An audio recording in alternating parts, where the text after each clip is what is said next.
Hello' guys, welcome to my mini blogs. এতিয়া মই আপোনালোকক দেখাবলৈ গৈ আছোঁ মচুন্দৈ চাওক, ইমান ধুনীয়া ধুনীয়া আছে। তাকে হাবি জংঘল আছে কাৰণে অলপ ছিঙিবলৈ দিগদাৰ হৈছে। এয়া চাওক, মই দেখুৱাইছোঁ ইমান ধুনীয়া ফ্ৰেছ মচুন্দৈ। এতিয়া মই গৈ ধুই লৈছোঁগৈ পৰিষ্কাৰকৈ, পানীত খচি ধুই লৈছোঁ। ধুই হৈ যোৱাৰ পিছত অলপ দেৰি মই পানীত জুবিয়াই ৰাখিছোঁ। এয়া মোৰ ভণ্টিয়ে কলপাত আনিছে কাটি।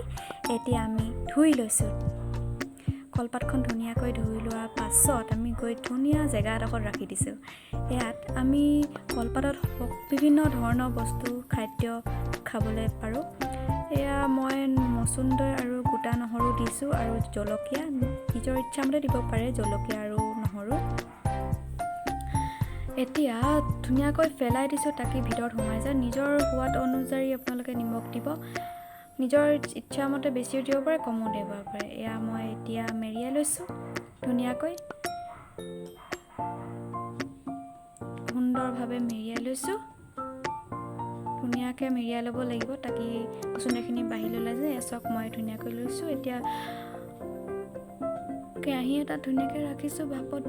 10-15 মিনিটৰ পিছত হৈ যাব ভাপত। এয়া চাওক, কিমান ধুনীয়া গোন্ধ ওলাইছে। এয়া মই বাতিত এতিয়া মচুন্দৈখিনি লৈ লৈছোঁ। এইখিনি পিটিকিম এতিয়া। বহুতে